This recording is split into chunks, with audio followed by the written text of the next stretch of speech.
बिस्मिल्लाहिर्रहमानिर्रहीम। आज हमारा लेक्चर नंबर 2 है। प्रीवियस लेक्चर में हमने रेक्टेंगुलर कोऑर्डिनेट सिस्टम पढ़ा था, यानी कार्टेशियन कोऑर्डिनेट सिस्टम। आज हम उसकी टाइप्स पढ़ेंगे कि एक वेक्टर की डायरेक्शन जो है हम प्लेन के अंदर यानी कि 2 डायमेंशन के अंदर और स्पेस के अंदर हम कैसे फाइंड आउट करते हैं और हमें कौन कौन से पैरामीटर्स चाहिए होते हैं। तो स्टार्ट करते हैं। पहला आपके पास है direction of vector in plane, कि प्लेन के अंदर रहते हुए हम एक वेक्टर की डायरेक्शन कैसे फाइंड आउट कर सकते हैं। तो उसके लिए हमारे पास जो है पहले होना चाहिए 2 डायमेंशन प्लेन। ये कैसे हम ड्रॉ करते हैं? फर्स्ट ऑफ ऑल आपको 2 एक्सिस चाहिए, X axis and Y axis. X axis को हम एब्सिसा बोलेंगे, आप देख सकते हैं साथ शो कर रहा हूं मैं। X axis x positive and x negative, ये हमने प्रीवियस लेक्चर में स्टडी किया था कि राइट साइड पे जो आपके पास एक्स एक्सिस होगा वो पॉजिटिव होगा और जो आपकी लेफ्ट साइड पे होगा वो हमेशा एक्स एक्सिस हम क्या लेंगे? नेगेटिव लेंगे।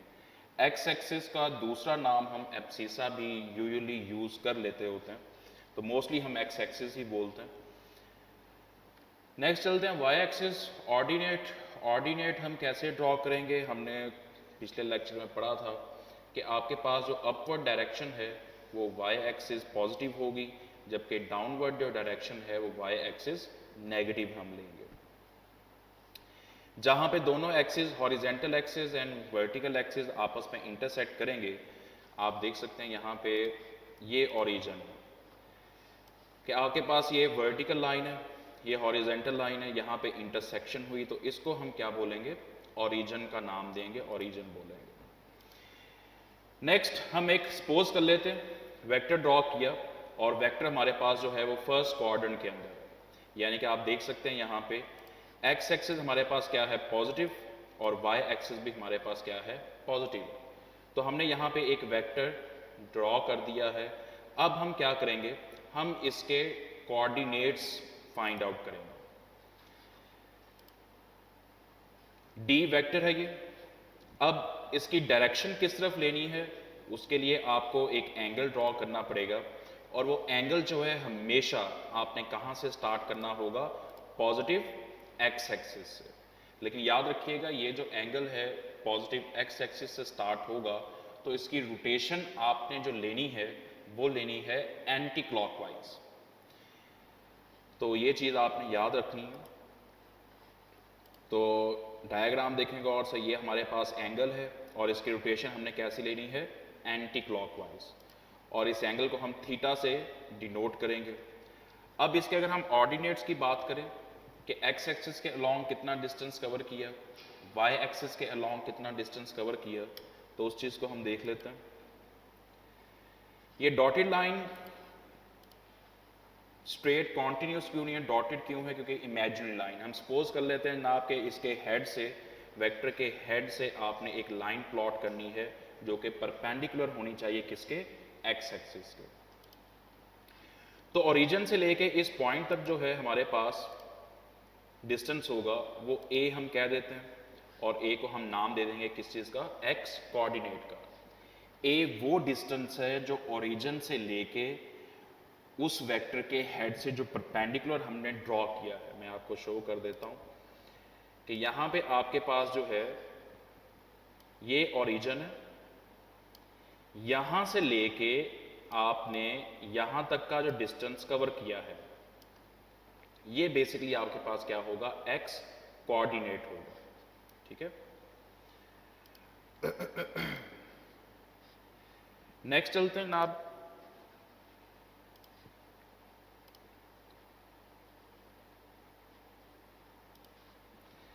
अब आप ये लाइन देखोगे, डॉटेड लाइन में हमने कौन सा डिस्टेंस कवर करना है, तो उस चीज के लिए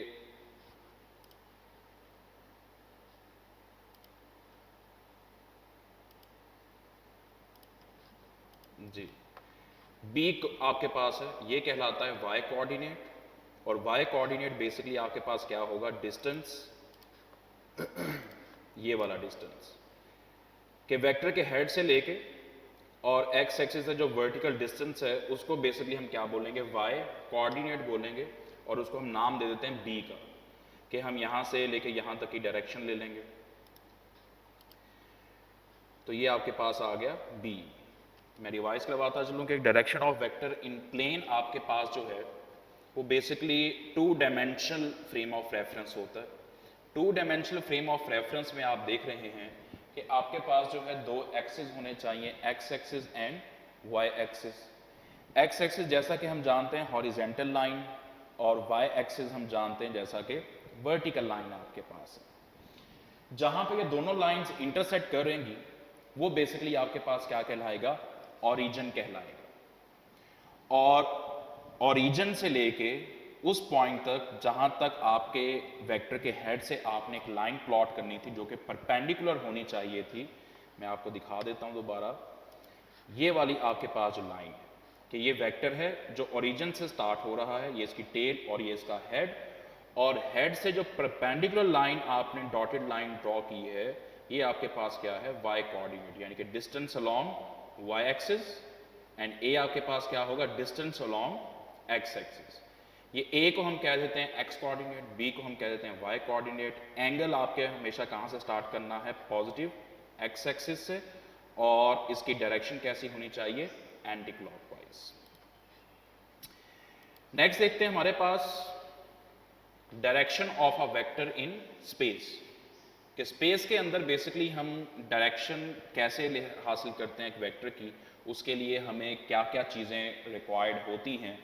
तो वो हमारे पास फर्स्ट वन आ जाता है आपके पास एक्सिस, कि पहले बात हम एक्सिस की कर लेते हैं कि एक्सिस हमारे पास कितने होने चाहिए, 3 एक्सिस होने चाहिए जनाब, X axis, Y axis and Z axis, और तीनों एक्सिस आपस में परपेंडिकुलर टू ईच अदर होने चाहिए। आप राइट हैंड रूल का भी सहारा ले सकते हैं, left hand rule, right hand rule में तो आपके पास एक ये एक्सिस आ जाता है, एक ये एक्सिस और एक ये एक्सिस, ठीक है, और ये तीनों आपके पास क्या होंगे, परपेंडिकुलर टू ईच अदर आ जाते हैं। डायग्राम में हम देख लेते हैं जनाब कि अगर आपने एक्स एक्सिस ड्रॉ करना होगा तो आपने कैसे ड्रॉ करना है। ये हमारे पास आ गया एक्स एक्सिस, इस डायरेक्शन लेंगे आप, एब्सिसा कहते हैं जैसा कि हम पहले स्टडी कर चुके हैं। वाई एक्सिस उसको ऑर्डिनेट बोलोगे, और ये आपके पास आ जाएगा वाई एक्सिस, और तीसरा एक्सिस हमारे पास जेड एक्सिस है जिसको हम एप्लीकेट भी बोलते हैं, यूजुअली हम इसको एप्लीकेट बोलते हैं, और ये हमारे पास यूँ है। अब ये आपने ऑर्डर लेना कैसे है, ये आपने लेना है एंटी क्लॉकवाइज ऑर्डर। आप देखें कि पहले आपने क्या लिया, वाई एक्स एक्स एक्सिस, उसके बाद आप क्या लेंगे, वाई एक्सिस, और अपवर्ड डायरेक्शन में आप क्या लेंगे, हमेशा जी एक्सिस लेंगे। एंगल्स की हम बात कर लें तो उसके लिए आपको एक वेक्टर प्लॉट करना पड़ेगा, कि आपने स्पेस में आपको एक वेक्टर दे दिया गया है, लाइक वो वेक्टर है आपके पास वेक्टर ए, ये येलो जो है आपके पास वेक्टर ए है। अब इसके आपने क्या देखने हैं, एंगल्स देखने हैं कि एंगल्स हम कैसे लेंगे। यहां पे याद रखिएगा एंगल हमने 3 लेने हैं, 3 एंगल मतलब कि अल्फा, बीटा एंड गैमा। एक एंगल स्टार्ट होगा आपके पास एक्स एक्सिस से, कुछ इस तरह, दिस वन, ये वाइट लाइन जो है ये एक्स एक्सिस से स्टार्ट होगी, वेक्टर ए तक जाएगी, और ये हमारे पास बेसिकली क्या होगा, अल्फा होगा। ये एंगल है with respect to X axis. दूसरा एंगल आपका स्टार्ट होगा वाई एक्सिस से।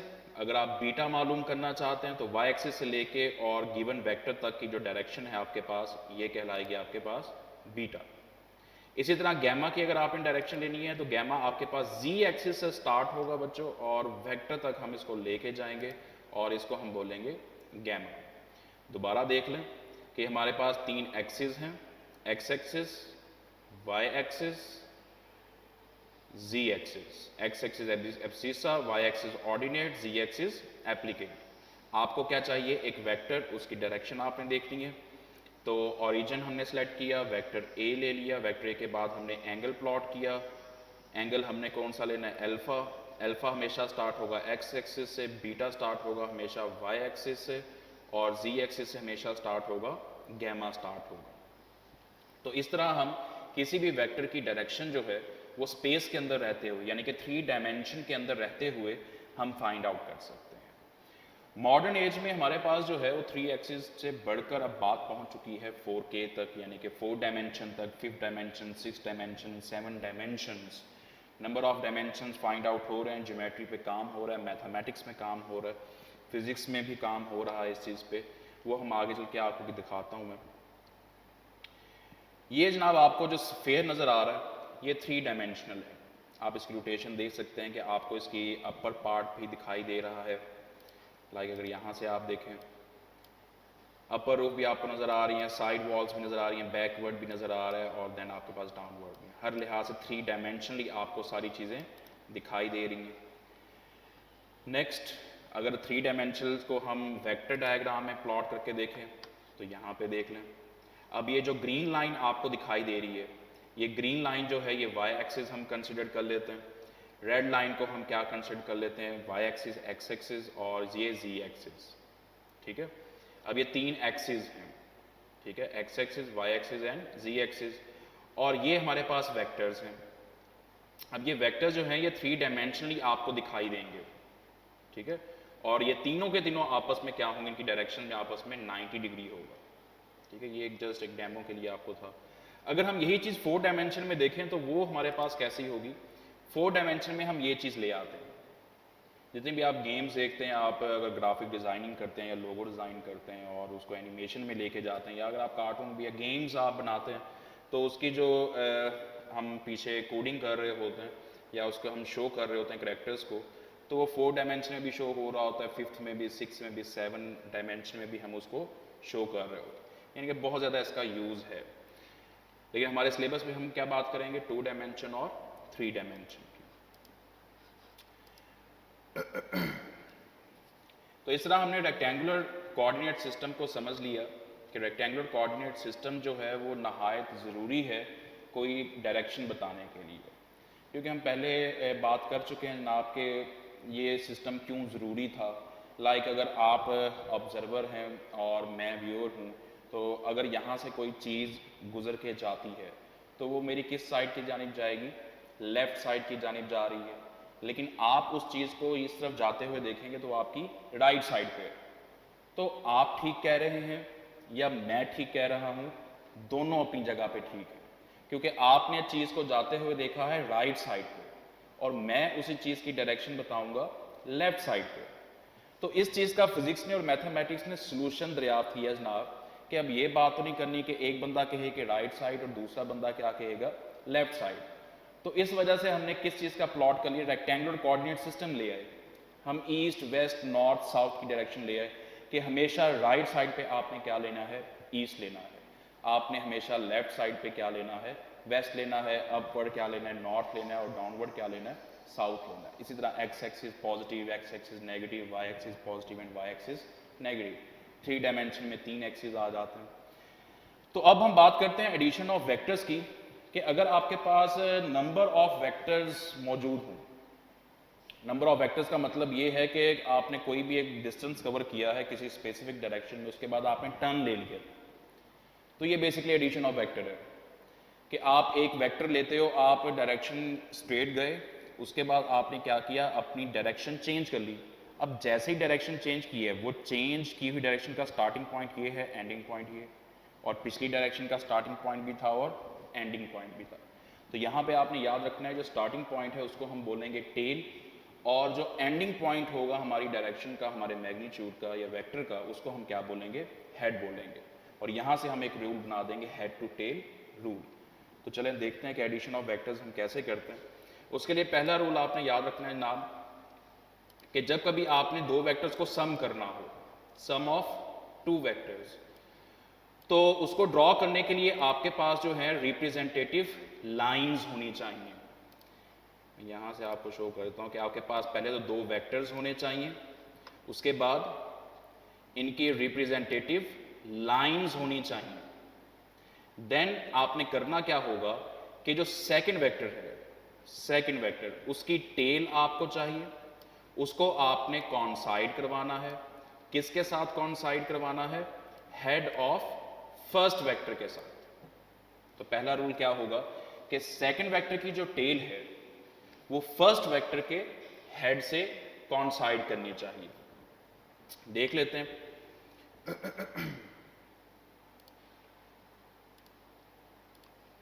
ये देखें, फर्स्ट वेक्टर आपके पास, लेट्स सपोज हम ए ले लेते हैं। सेकंड वेक्टर जो है वो हमारे पास वेक्टर बी है। अब पहला रूल जो हमने स्टडी किया वो क्या है कि सेकंड वेक्टर जो है उसकी टेल उसको आपने कॉन्साइड करवाना है किसके साथ, head of the first vector के साथ। तो सेकंड वेक्टर लेट्स सपोज मैं बी ले लेता हूं और फर्स्ट वेक्टर में ए को कंसीडर कर रहा हूं, तो देखते हैं कि हम इसको कैसे ऐड कर सकते हैं। तो फर्स्ट ऑफ ऑल आपके पास जो फर्स्ट वेक्टर है वो हमने क्या कहा था, ए है, हम ए प्लस बी करने जा रहे हैं, तो ये आ गया वेक्टर ए। अब इसके हेड के साथ हमने क्या करना था, सेकंड वेक्टर की टेल को कॉन्साइड करवाना, तो हमने वो कॉन्साइड करवा दिया, ये आ गया आपके पास वेक्टर बी आ गया। तो ये दो वेक्टर हमारे पास है ना, first vector and second vector. अब इसका रिजल्टेंट ड्रॉ करना है। रिजल्टेंट ड्रॉ करने के लिए भी आपको एक वेक्टर की जरूरत होगी, और वो वेक्टर के लिए ड्रॉ करने के लिए आपको एक रूल चाहिए। वो रूल हम देख लेते हैं ना, the join of the first vector. ठीक है, कि फर्स्ट वेक्टर की जो टेल है उसको आपने ज्वाइन करना है किसके साथ, head of the second vector के साथ। लेकिन ये आपने डायरेक्टली तो कर नहीं सकते, क्योंकि यहां पे आप देख रहे हैं कि यहां पे तो आपके पास क्या है, स्पेस आ रही है। यूं आपने क्या करना है, विद द रिजल्टेंट वेक्टर, एक वेक्टर के तहत आपने जो है वो फर्स्ट वेक्टर की टेल को सेकंड वेक्टर के हेड से मिलाना है। लेकिन उसके लिए आपको क्या प्लॉट करना पड़ेगा, एक वेक्टर प्लॉट करना पड़ेगा। देखते हैं उसको हम कैसे देखते हैं।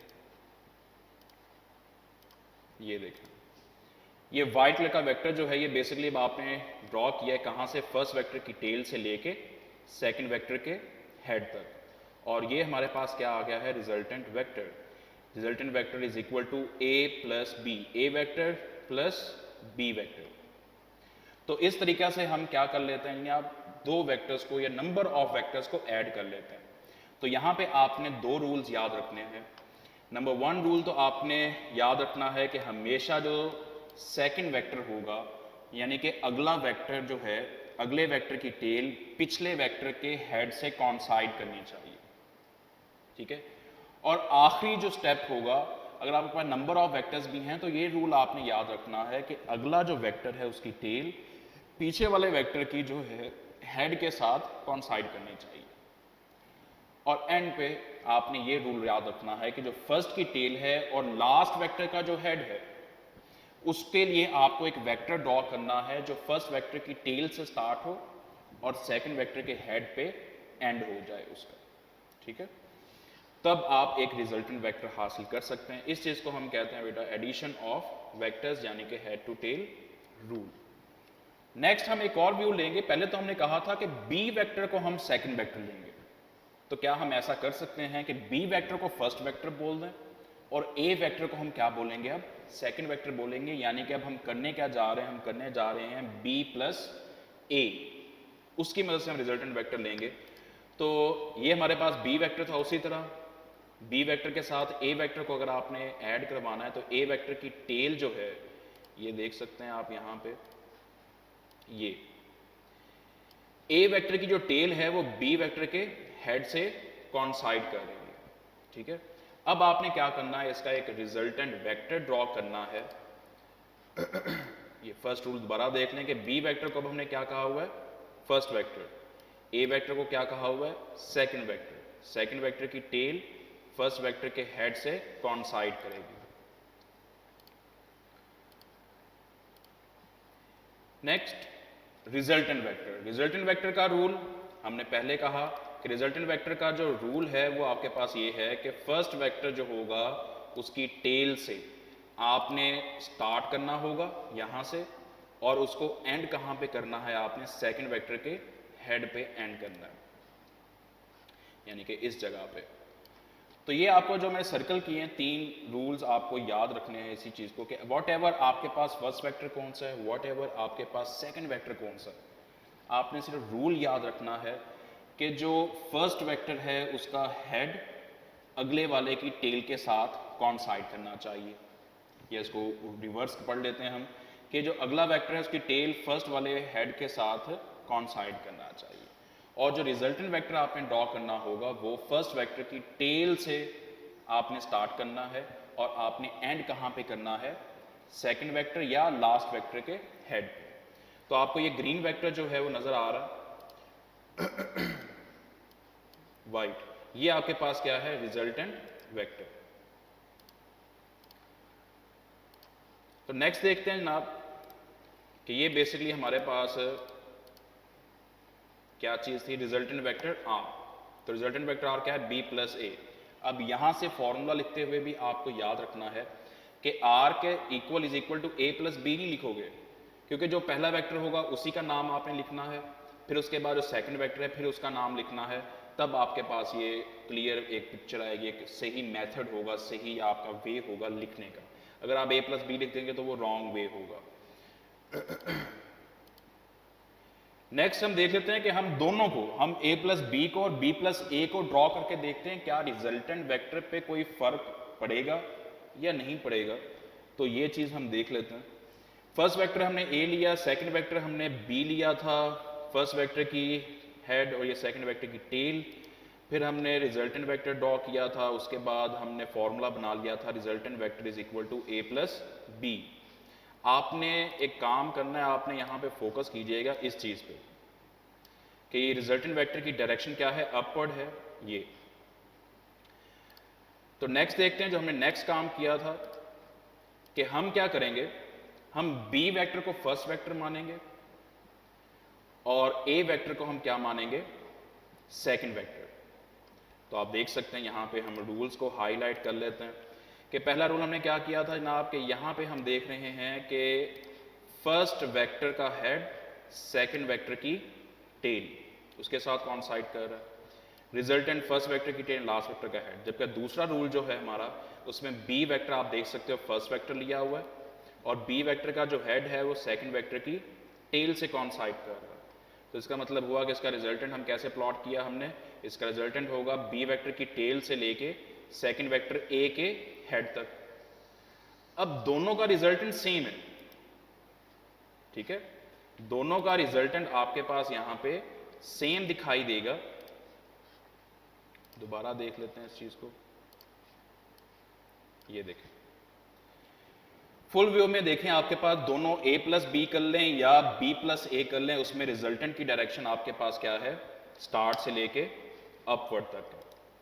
तो यहां पे आपने एक नोट याद रखना है जनाब, वो नोट ये है कि मैग्नीट्यूड और डायरेक्शन, मैग्नीट्यूड और डायरेक्शन एक रिजल्टेंट वेक्टर की, जब भी आपने क्या करना हो वेक्टर एडिशन, रिपीट कर रहा हूं कि वेक्टर एडिशन के अंदर जब भी आपने ऑर्डर रिवर्स करना हो, यानी कि a plus B, A vector plus B vector हो is equal to B vector plus A vector, resultant का मैग्नीट्यूड और डायरेक्शन कभी भी चेंज नहीं होगा। तो इसका मतलब है कि वेक्टर एडिशन आपके पास क्या हुई, एक कम्यूटेटिव प्रॉपर्टी है। तो ये नोट याद रखना है आपने कि magnitude and direction of resultant vector is remains same in both cases, that is vector addition is commutative, कि वेक्टर एडिशन में जो रिजल्टेंट वेक्टर उसकी डायरेक्शन पे कोई भी फर्क नहीं पड़ेगा। नेक्स्ट हम मूव करेंगे, आपको वेक्टर एडिशन कुछ एग्जांपल्स दिखाता हूं। ये आप देख रहे हैं जनाब वेक्टर एडिशन की एग्जांपल, इसके प्रॉब्लम है क्या, इसमें प्रॉब्लम ये है कि आपने फाइंड करना है कि a vector plus b vector plus c vector is equal to d vector. अब ये d वेक्टर क्या है, d वेक्टर होगा रिजल्टेंट वेक्टर।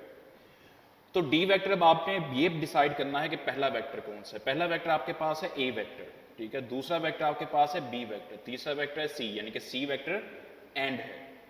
तो a वेक्टर की टेल और c वेक्टर का जो हेड होगा उसको मिला के हम क्या बनाएंगे, एक d वेक्टर बनाएंगे। तो आप ये देख सकते हैं ना, आप दोबारा देख लें कि आपके पास a वेक्टर था, ये b वेक्टर और ये c। अब a वेक्टर की जो आपके पास ये टेल है, ठीक है, this one, a vector, b vector, c vector. तो a वेक्टर की जो टेल है आपके पास, इसको आपने ज्वाइन करवाना है किसके साथ, लास्ट वेक्टर जो c है उसके साथ। तो आपके में स्पेस है तो यहां पे आप क्या ड्रॉ करोगे, एक वेक्टर प्लॉट करोगे, यानी कि आपने ये डी वेक्टर दिखाई दे रहा होगा आप लोगों को। दोबारा देख लेते हैं इस चीज को,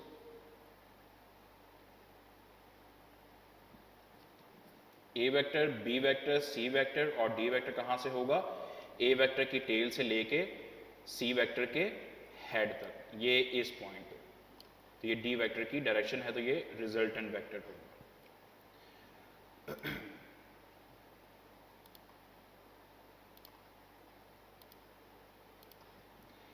नेक्स्ट देखते हैं। पहली एग्जांपल आपके पास जो है वो गौर से देखें, दिस वन। पहली एग्जांपल में करना क्या है, आपके पास जो है वो 5 वेक्टर्स हैं, vector A, vector B, vector C, vector D and vector E आपके पास है। कंप्यूटर राइटिंग में हम इसको बोल्ड करते हैं। आपने जब पेज के ऊपर ड्रॉ करना है तो आपने इसके ऊपर एरो हेड लाजमी प्लॉट करना है। तो देखें, पहला वेक्टर हमारे पास हमने क्या कहा कि ए वेक्टर है, दूसरा वेक्टर बी, यानी कि फर्स्ट वेक्टर का हेड, सेकंड वेक्टर की टेल। थर्ड वेक्टर सी था, उसकी टेल प्रीवियस के साथ कॉइंसाइड कर दी। फोर्थ वेक्टर आपके पास जो है उसकी टेल थर्ड वाले के साथ कॉइंसाइड की है। इसी तरह जो फिफ्थ वेक्टर है ई, उसकी टेल डी के साथ कॉइंसाइड कर दी। अब आपके पास स्पेस बची थी ए और ई के दरमियान। ए पहला वेक्टर है और ई क्या है? लास्ट वेक्टर है। तो वेक्टर ए की टेल से हमने ये वेक्टर स्टार्ट किया और जो लास्ट वेक्टर है उसके हेड के पे एंड कर दिया हमने, ठीक है। इसी तरह बाकी एग्जांपल्स हैं, उनको भी आप अगर गौर से देखें तो यहां भी आपको बार बार दिखाई दे रहा होगा। अगर हम सेकंड पे बात करेंगे, डी ई ए है, तो ये देखें ये वाला जो रीजन है ये हमारे पास रिजल्टेंट है, ठीक है। फर्स्ट वेक्टर क्योंकि डी था और ई और ए और बी और देन सी, और रिजल्टेंट कहाँ से होगा? फर्स्ट की टेल से लेके सी आपके पास क्या है? एंडिंग पॉइंट है। तो इस चीज़ को आपने याद रखना है। मैं दोबारा बता देता हूँ इसको। ये D vector, E vector, second, third, fourth, fifth, ये फिफ्थ का जो था वो एंडिंग पॉइंट था, ये देखें। तो फर्स्ट वेक्टर तो स्टार्ट हो रहा था यहां से, ये क्रॉस किया हुआ। लास्ट वेक्टर जो सी है उसका हेड ये है, ठीक है। तो यहां से हम देख सकते हैं जनाब के रिजल्टेंट वेक्टर फिर आपने कैसे ड्रॉ करना है, रूल को फॉलो करना है आपने। रूल से आप डिनाई नहीं कर सकते कि सर ये तो वेक्टर के ऊपर ही वेक्टर ड्रॉ हो गया, तो होने दें। आपने रूल को फॉलो करना है, मैग्नीट्यूड को, डायरेक्शन को फॉलो करना है कि फर्स्ट वेक्टर की टेल ये क्रॉस से स्टार्ट हो रही है, लास्ट वेक्टर कहां पे एंड होगा। जहां पे लास्ट वेक्टर एंड होगा तो वहां से आपने एक वेक्टर प्लॉट कर देना, ठीक है। तो आपने उसमें ये कंफ्यूज नहीं होना कि सर ये वेक्टर के ऊपर वेक्टर आ गया है, तो इस तरह नहीं होगा। लास्ट एग्जांपल देख लें, इसमें हमने 5 वेक्टर लिए, C B A D A, यानी कि डिफरेंट ऑर्डर से मैंने उसको एडजस्ट किया है। तो फर्स्ट वेक्टर आपके पास क्या है? सी। तो ये सी वेक्टर प्लॉट की क्रॉस का साइन इसलिए मैंने बनाया कि यहां से स्टार्ट होगा। सी वेक्टर है, फिर बी वेक्टर है, फिर ए वेक्टर है, उसके बाद डी वेक्टर है, फिर ई वेक्टर है, ठीक है। तो रिजल्टेंट वेक्टर रूल वही आपने याद रखना है कि पहले हमने कौन सा रूल याद किया कि पहले प्रीवियस वेक्टर का हेड अगले की टेल से मिलाते जाएंगे आप, लेकिन उसकी डायरेक्शन सेम रहेगी। लाइक आप देखें कि डी वेक्टर अगर इस जानिब है और ई इस जानिब है, तो डायग्राम के अंदर भी बिल्कुल हमने उसको उसी तरह प्लॉट किया हुआ है, ठीक है। तो इसको हम देखते हैं, सी को बी से जोड़ा, बी को ए के साथ, फिर डी को, फिर ई को, और यहां से हमने ये रिजल्टेंट प्लॉट कर लिया है इसका।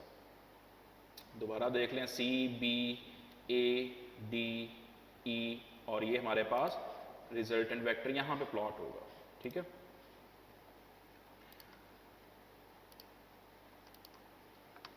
तो ये बेटा था एडिशन ऑफ 5 वेक्टर्स का रूल, ठीक है जी। इस एग्जांपल के अंदर हम देखेंगे कि रिजल्टेंट वेक्टर जो है बेसिकली वो कैसे प्लॉट करते हैं और एंगल्स का हम कैसे ख्याल करते हैं। तो आप देख लें कि ये ग्रीन वेक्टर एक आपको दिया हुआ है, एक ब्लू वेक्टर है, इसको दिया हुआ है, इसके एंगल्स दिए हुए हैं। ब्लैक वाला जो है ये एक रिजल्टेंट वेक्टर शो हो रहा है। तो हम इसको स्टॉप करके देखते हैं कि ना आपके फर्स्ट कंडीशन में ये चीज़ जो समझाने वाली है कि एक ग्रीन वेक्टर आपके पास है वो 360 डिग्री पे है और ब्लू वाला जो है वो 0 डिग्री पे है। तो आप इसको कैसे ऐड करेंगे, क्योंकि रूल तो हमने क्या पढ़ा था कि फर्स्ट वेक्टर का हेड, सेकंड वेक्टर की टेल, और देन फर्स्ट वेक्टर की टेल और लास्ट वेक्टर का हेड। तो हमने ये दोनों रूल यहाँ पे अप्लाई किए हुए हैं। अगर आप गौर से देखें तो ये जो ग्रीन वाला वेक्टर है आपके पास और जो ब्लू वाला है, ब्लू फर्स्ट वेक्टर हम कंसाइड कर रहे हैं, ग्रीन की टेल के साथ यहाँ पे, और रिजल्टेंट कहाँ से है, रूल को हमने फॉलो किया।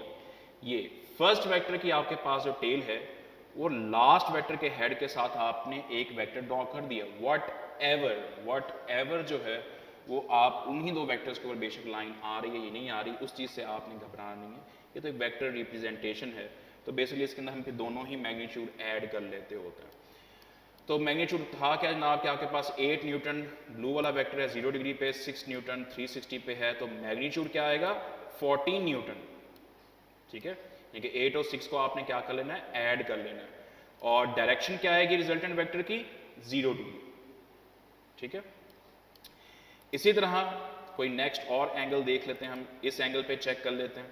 इस एंगल पे अगर आप देखें तो आपके पास जो है ये ब्लू वाला जो है फर्स्ट वेक्टर ये 0 डिग्री पे है, ग्रीन वाला वेक्टर किस पे है 60 डिग्री पे है। तो रिजल्टेंट आपने कैसे ड्रॉ करना है, फर्स्ट वेक्टर की टेल, ये फर्स्ट वेक्टर की टेल है और लास्ट वेक्टर का हेड, तो ये ब्लैक लाइन आपके पास क्या शो करेगी, रिजल्टेंट वेक्टर शो करेगी। इसी तरह फर्दर हम चलते जाएंगे और एंगल जिसमें शो हो रहे हैं आप देख रहे हैं डिफरेंट, मैग्नीट्यूड पे कोई फर्क नहीं, मतलब एंगल्स के तहत इस पे फर्क पड़ रहा है। ये देख सकते हैं आप कि 40 न्यूटन है, फिर आपके पास मैग्नीट्यूड क्या कर रहा है, डिक्रीज कर रहा है, 10 न्यूटन 4.1 2 न्यूटन, फिर वो क्या करता है इंक्रीज करना शुरू कर देता है, यानी कि 0 से लेके 180 तक वो डिक्रीज करेगा, फिर 180 के बाद दोबारा जब 360 पे जाएगा तो मैग्नीट्यूड क्या हो रहा है, इंक्रीज हो रहा है। तो बेटा ये आज का हमारा लेक्चर था जिसमें हमने स्टडी किया कि रेक्टेंगुलर कोऑर्डिनेट सिस्टम या कार्टेशियन कोऑर्डिनेट सिस्टम जो है वो प्लेन के अंदर हम कैसे फाइंड आउट करते हैं वेक्टर की डायरेक्शन, स्पेस के अंदर वेक्टर डायरेक्शन कैसे फाइंड आउट करते हैं, फिर हमने उसको स्टडी किया वेक्टर एडिशन यानी कि हेड टू टेल रूल को।